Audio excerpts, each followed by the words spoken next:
Welcome back to our channel. నేను మీ కుమార్ని. ఈ రోజు వీడియోలో పిల్లలకి ఎంతగానో ఇష్టమైన చిన్న చిన్న గవ్వల్ని ఎలా ప్రిపేర్ చేసుకోవాలో చూపించబోతున్నాను. ఈ గవ్వలు మంచి క్రిస్పీగా, భలే టేస్టీగా, భలే క్రంచీగా చాలా బాగుంటాయండి. ఇవి ఎలా చేయాలో చూసే ముందు మీరు ఇంకా మన ఛానల్ని సబ్స్క్రైబ్ చేయకపోతే ప్లీజ్ సబ్స్క్రైబ్ చేసుకొని సపోర్ట్ చేయండి. ఇంకెందుకు లేట్ చేయడం, ఈ చిన్న చిన్న గవ్వల్ని ఎలా ప్రిపేర్ చేసుకోవాలో చూసేద్దాం. ముందుగా ఒక బౌల్ తీసుకొని అందులో ఒక కప్పు గోధుమ పిండిని వేసుకోవాలండి. అలాగే ఒక కప్పు మైదా పిండిని కూడా వేసుకోవాలి.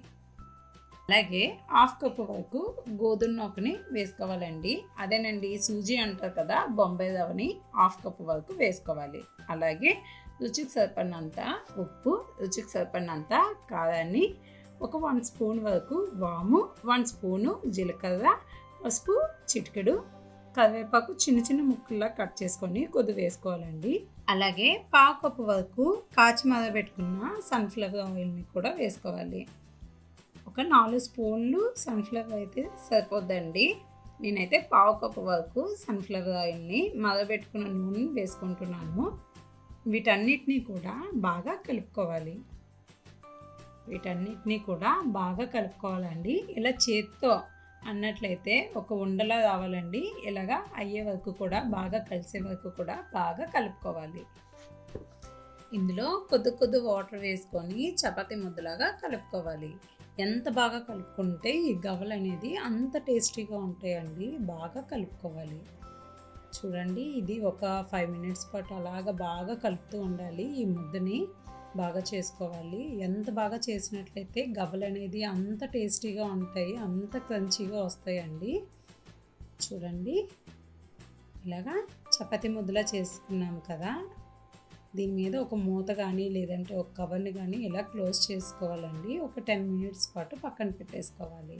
ఒక 10 మినిట్స్ తర్వాత తీసి చూసినట్లయితే చూడండి ఇలా ఉంటుందండి. మళ్ళీ దీన్ని బాగా కలుపుకోవాలండి. వీలైనంత వరకు ఎంత బాగా కలుపుకుంటే గవ్వలు అనేది అంత బాగా వస్తాయి. చూడండి, ఈ చపాతీ ముద్దను ఒకసారి ఇలా చూపిస్తున్నాను. ఇలా ఉండాలి కన్సిస్టెన్సీ. ఇలా ఉన్నట్లయితే గవ్వలు అనేది భలే టేస్టీగా వస్తాయండి. ఒకసారి బాగా కలిపేసుకోవాలండి. బాగా కలిపేసుకోండి. చిన్న చిన్న బాల్స్ లాగా ప్రిపేర్ చేసుకోవాలండి. చిన్న గోలికాయలు ఉంటాయి కదా, ఆ గోలికాయ సైజులో చేసుకోవాలండి. మీకు ఒక్కొక్కటి చేయడం మటుకు కష్టంగా ఉన్నట్లయితే చూడండి, చిన్న చిన్న ఉండలు 2 తీసుకోవాలండి. ఈ 2 ఉండలు కూడా అరచేతికి 2 ఉండలని కూడా ఇలా పెట్టుకొని ఇలాగా మరో చేతితో ఇలాగా చేసినట్లయితే ఈ చక్కగా ఈ 2 కూడా రౌండ్గా అయిపోద్దండి. చూడండి ఎంత బాగా. ఒకసారి 2 ఉండలు కూడా అయిపోయింది కదా రౌండ్గా. ఇలా 2 ఉండలు చొప్పున మీరు చేసుకున్నట్లయితే చాలా ఫాస్ట్గా చేసేయవచ్చు. ఇలా మొత్తం అన్నీ కూడా బాల్స్ లాగా ప్రిపేర్ చేసుకోవాలండి. ఇప్పుడు ఇటువంటి డీప్ ఫ్రై చేసుకున్నది, ఇటువంటి జాగ్రత్త ఉంటుంది కదా, ఇటువంటి తీసుకోవాలండి. ఇటువంటి తీసుకొని దీని మీద మనం ప్రిపేర్ చేసుకున్న ఈ రౌండ్ బాల్ని ఇలా దీని మీద పెట్టుకొని ఇలాగా బొటన్ వేలుతో ఇలా ప్రెస్ చేసుకొని వీడియోలో చూపించిన విధంగా బొటన్ వేలుతో ఇలా చేత్తో ప్రెస్ చేసుకొని ఇలా అన్నట్లయితే చూడండి గవ్వ షేప్ అనేది ఎంత బాగా వచ్చిందో. ఇలాగే మొత్తం అన్నీ కూడా ప్రిపేర్ చేసుకోవాలి. ఇవి చాలా సింపుల్ అండి. మీరు ఒకవేళ గవ్వలు ప్రిపేర్ చేసుకున్నది ఉంటుంది కదా, అది ఉన్నట్లయితే చేసుకోవచ్చు. లేదు అనుకుంటే మటుగా వీటితోనే ఇలాగా సింపుల్గా చేసేసుకోవచ్చు అండి. షేప్ అనేది చాలా పర్ఫెక్ట్గా వస్తుంది, చాలా బాగా వస్తాయండి. ఇలాగే మొత్తం అన్నీ కూడా చిన్న చిన్న గవ్వల్ని ప్రిపేర్ చేసి ఇప్పుడు స్టవ్ ఆన్ చేసుకొని దీని మీద ఒక ప్యాన్ పెట్టేసుకోవాలండి.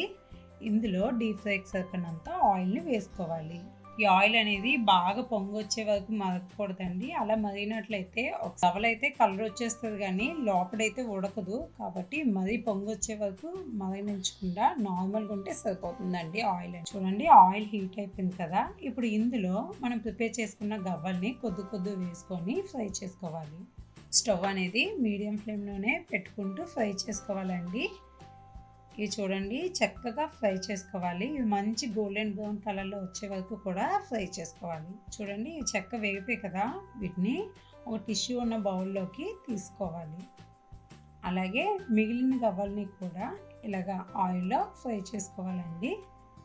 చూడండి గవ్వలన్నీ కూడా ప్రిపేర్ అయిపోయాయి కదా. ఇందులో చిటికెడు సాల్ట్ అలాగే కారాన్ని కూడా వేసుకొని ఇలాగ చేత్తో మనము ఈ బౌల్ని ఇలాగ అన్నట్లయితే ఈ ఉప్పు కారం కూడా గవ్వలంతటికీ కూడా బాగా అప్లై అవుతుందండి. ఇలా అయితే గవ్వలు అనేది మంచి స్పైసీగా చాలా బాగుంటాయి. లేదు పిల్లలకైతే ఘాటుగా ఇష్టం ఉండదు అనుకుంటే మటుగా ఉప్పు కారాన్ని వేయకుండా నార్మల్గా పెట్టేసుకోండి. లేదు స్పైసీగా ఉండాలి అంటే మటుగా ఇలాగ ఉప్పు కారాన్ని వేసుకొని ఇలా చేసినట్లయితే చాలా బాగుంటుంది. చూడండి రెడీ అయిపోయింది కదా. వీటిని ఈవినింగ్ టైంలోని నెక్స్ట్ పిల్లలకి స్నాక్స్ కింద పెట్టినట్లయితే చాలా బాగుంటాయి. మంచి క్రంచీగా చాలా అంటే చాలా బాగుంటాయి. మీకు ఈ వీడియో నచ్చినట్లయితే ప్లీజ్ సబ్స్క్రైబ్ చేసుకొని సపోర్ట్ చేయండి. అలాగే పక్కనే ఉన్న బెల్ ఐకాన్ని క్లిక్ చేసినట్లయితే నేను చేసే ప్రతి వీడియో కూడా మీకు తెలుస్తుంది. థ్యాంక్స్.